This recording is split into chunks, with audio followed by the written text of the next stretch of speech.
Hi everybody. Welcome to our course, Write Professional Emails in English. Since this is our first lesson, we'll take the basic parts of a professional email and focus on some things you should do and some things you should avoid. By the end of this lesson, you'll have a good understanding of how a basic English email is organized. The first thing I want you to think about is your current email. What does it look like? Is it business appropriate? In other words, is this an email you can use when applying for a new job or making an important business contact? So, here's your first do. Make sure you have an email address that is professional looking. My personal one looks something like this, but I know it's not suitable for business communication, so I use my work email. You'll notice my first and last name in the email. I recommend that you have one similar to this. You don't have to include your full name, but something that readers can easily identify as you should be fine. Now, let's look a little bit at the four basic parts of an email and how to write them. These four are the subject line, the greeting, the email text, and the closing. These may seem overly simple, but looking at each part and examining it closely is well worth the effort. We always write a subject line in our heading. This is the first thing we always do when writing an email. It should introduce the topic of the email and get readers' minds focused. Let's look at a couple of examples. In our first example, the topic is unclear. These show the reader exactly why you're emailing them. The subject line should be as clear and as specific as possible. Try to imagine that you are receiving an email. Which subject line has the clearest message? Now, here's something I don't want you to do.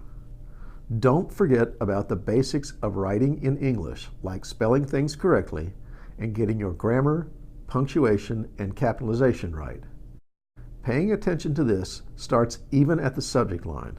We will go over this in more detail later in the module. Next comes a greeting. Greetings should be formal and not too familiar. If you are certain about a few details of your reader, this makes things easier. For instance, if the reader is a man, then calling him Miss Alvarez in the greeting seems strange. You laugh, but I've had students address emails to me after meeting me in class, mind you, and still call me Mrs. Landers. Mrs. Landers was my mother's name, and it certainly can't be used to refer to me. If you are not absolutely certain, use titles that are gender non-specific. This means greeting them without referring to their gender. Look for a person's position at the company, university, or office if possible, and mention that in the greeting. For instance, Dear Professor Lee, or Dear Director Smith. If gender is the only information you have about the reader, then Dear Sir or Dear Madam will work. Some people use To Whom It May Concern. I've used this on letters of recommendation for students.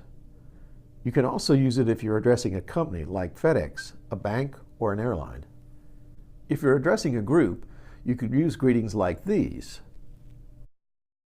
Now let's turn to the email text, which is the third but largest part of your email because it includes the main message and all necessary details. Here's another don't. You aren't writing a book here. Avoid long emails altogether. You want the reader to read all of your text, so it should only include important information, essential details, but remain brief and to the point. If possible, keep the email text to 1 or 2 paragraphs, and no paragraph should be more than 3 or 4 sentences long. If you're asking your reader to do something for you, keep that to 1 or 2 requests. I tell my students this all the time. Another thing I want you to avoid is sounding like you are complaining or blaming your reader. This puts the reader on the defensive and makes them less likely to do what you're asking of them. If you ask about something that is incomplete, a trick I use is what I call self-blaming. For instance, if your email is an order or an application that has not gotten a response, your email should say something like, perhaps my order was incomplete, or perhaps I left something out of my package, rather than complain about the situation. And here's something I always want you to do.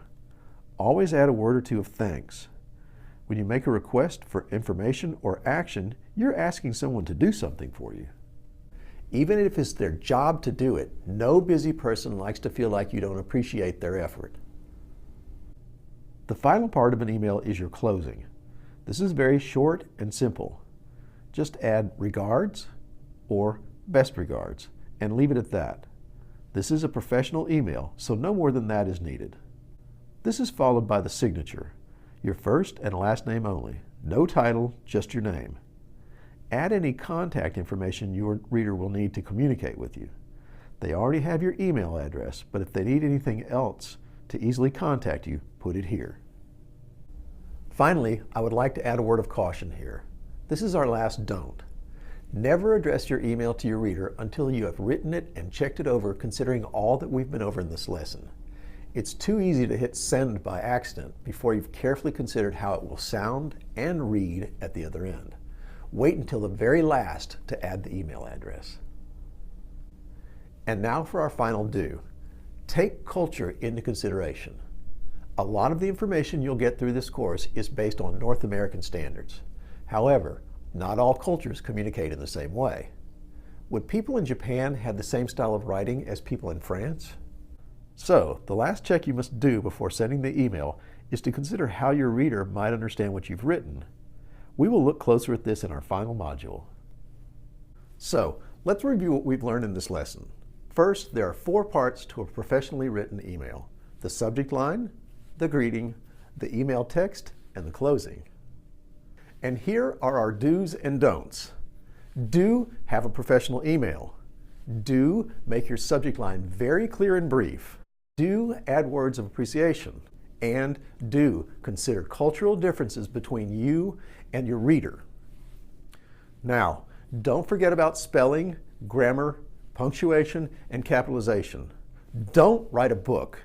Email texts should be limited to 1 to 2 paragraphs and 2 requests. Don't complain or blame. Don't address the email until it is written and checked carefully for all the things we've learned in this lesson. I hope you enjoyed this first lesson and feel confident to write your first email in this course. Try and apply as many of the do's and don'ts as we've covered here. I'll see you in our next lesson.